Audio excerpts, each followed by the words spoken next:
안녕하세요. 네, 오늘은 청소년 상담 복지 센터장님과 함께 하도록 하겠습니다. 안녕하세요. 네, 안녕하세요. 반갑습니다. 네, 여기가 이제 5층과 7층 두 개의 공간이 있는데 어떤 공간이에요? 네, 5층은 청주시 청소년 상담복지센터인데요. 네. 청소년들이 건강하게 성장하는 데 있어서 심리 정서적으로 어려운 일이 있을 수 있습니다. 그럴 때 와서 상담하고 교육하는 공간입니다. 네, 이곳 7층은 학교 밖 청소년 지원센터인데요. 네. 다양한 이유로 학교를 나오는 학교 밖 청소년들이 있습니다. 네. 학교 밖 청소년들이 이곳에 와서 같이 공부도 하고 문화활동도 하고 또 자립을 준비하는 학교 밖 청소년들의 전용 공간입니다. 그러니까 여기가 학교 밖 청소년들의 학교군요, 그러니까? 네, 그렇다고 할 수 있습니다.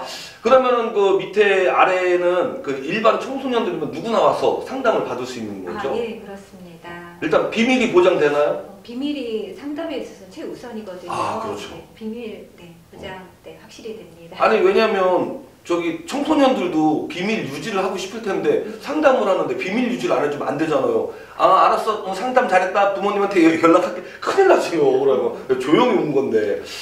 사실 우리 그 대한민국이 OECD 국가 중에서 1위를 하고 있는 게 있습니다. 이건 보통 1위를 하면 우리가 막 박수 치면서 뭐 해야 되는데 자살률이 1위예요. 이건 정말 불명예스러운 건데.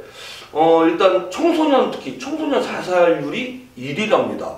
우리 청소년들, 우리가 보통 에휴, 야, 학생이 무슨 걱정이 있고 고민이 있고 우울증이 왜 있어? 공부 열심히 해! 이건 사실 말도 안 되는 겁니다. 아니, 우리 청소년들 제일 심한 우울증, 이게 어떤 이유가 있는 거죠? 네.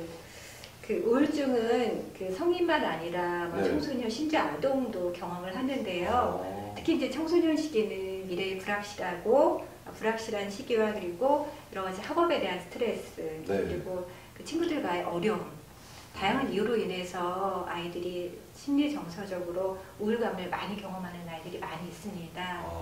특히 이제 지난해부터 시작된 코로나로 인해서 아이들이 장기간 온라인 수업과 또 학교를 반복하다 보니까 이 시기에 가장 중요하고 필요한 또래 문화에 대한 단절로 인해서 아이들이 가장 또 힘들어하는 시기를 보내고 있습니다.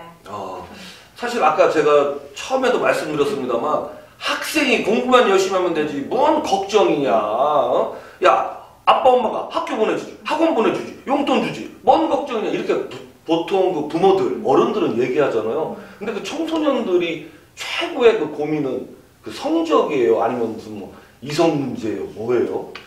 네, 통계 자료에서 보면 가장 청소년들이 가장 고민으로 보여진 1순위가 사실은 또 진학에 관련된, 진로에 관련된 부분이고, 진로에 관련된 부분이다 보니까 아이들이 성적에 굉장히 고민을 많이 하고 있고요. 그리고 이성 문제, 그리고 외모, 그리고 친구 관계에 대한 고민 순으로 그렇게 자료를 통해서 볼 수 있습니다. 네. 그 아까 제가 처음에도 말씀드렸습니다만 자살률 1위. 근데 참 이상한 게요. 공부 잘하는 친구들이 자살을 해요. 공부 잘하는 친구들이. 이제 그 중간 아래에 있는 친구들이 봤을 때는 아니 저렇게 공부 잘하는 친구가 왜 무슨 걱정일까? 그런데 보통 아예 그 밑에 있는 친구들은 그 자살을 잘 안 합니다. 왜냐면 그 친구들은 스트레스를 다른 데 풀거든요. 근데 이상하게 공부 잘하는 친구 2, 3, 4등 요 친구들이 아니 왜 그런 것 같아요? 센터장님 봤을 때는? 네. 조금 여러 가지 또 안타깝고 슬픈 일이긴 한데요. 또 말씀 주신 것처럼 공부를 잘하는 아이들은 주변에 또 기대가 많고 선생님이라든가 부모님 또 또래들부터 기대가 많다 보니까 그거에 대한 압박감이 굉장히 크다고 할 수 있습니다. 심리적으로 느끼는 것들은 공부 잘하고 주변에 칭찬받으면 뭐 걱정이 없고 고민이 없을 것 같은데 왜 그러지라고 생각할 수 있지만 사실 그들이 느끼는 심리적인 부담과 압박감은 굉장히 큰 부분이 말씀하신 것처럼 좀 자살로 이어지는 사례들이 있습니다. 우울증이 저도 이제 좀 정말 궁금해서 그런데 우울증 증상이 있나요 혹시?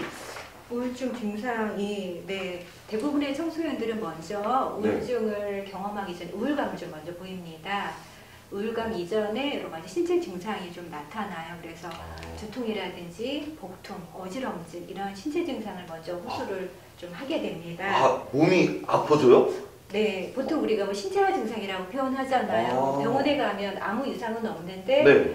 괜히 몸이 솔직히 마음대로 잘 되지 않는 이런 부분들이 이제 많이 나타나고요. 그리고 또 화를 또 잘 내기도 하고요. 또 짜증도 많아집니다. 그리고 아무래도 이제 우울감이 높다 보니까 네. 식사가 쉽지 않고요. 잠자는 것도 쉽지 않고 그러다 보니까 일상생활에 굉장히 또 어려움이 생겨서 또 학교를 가는 데 있어서도 어려움이 있고 그러다 보니까 또 성적도 떨어지고 그러다 보니까 또 학업 중단으로 이어지는 경우들도 많이 있습니다. 아, 그러니까 저는 우울증이라 그래서 그냥 문만 걸어 잠그고 대화 안 하고 이게 우울증인 줄 알았는데 일단 신체적으로도 뭔가 좀 약간 불편함이 있고 그리고 밥 안 먹는 거 맞아요. 거의 가족들하고 대화를 안 하려고 그러고 따로 먹더라고요 또. 네, 그리고 뭐 잠을 지나치게 많이 잔다든지 또 잠을 너무 못 잔다든지 이제 그런 것들이 이제 아이들의 대표적으로 나타나는 문제이고요.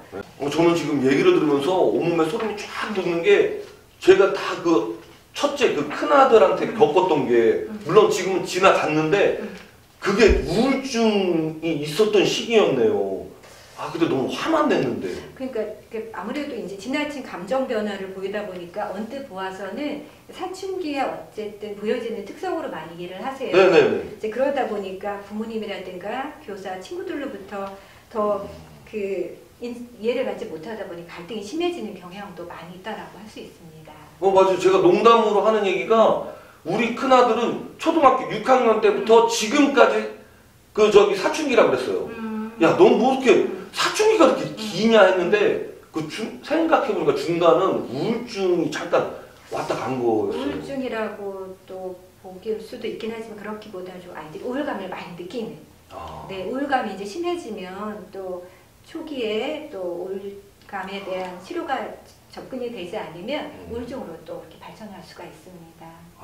그러니까 우울감이 먼저 오고 네. 그다음에 우울증은 정말 심각한 상태군요. 네, 그렇다고 볼 수 있습니다. 그럼 여기서 이제 상담해 주는 게 이제 그런 거 치료해 주는 건가요? 네, 저희 센터에 사실은 지난해 코로나로 인해서 우울감이라든가 불안 이런 것들 호소하는 아이들이 굉장히 상당히 많이 늘어나고 있습니다.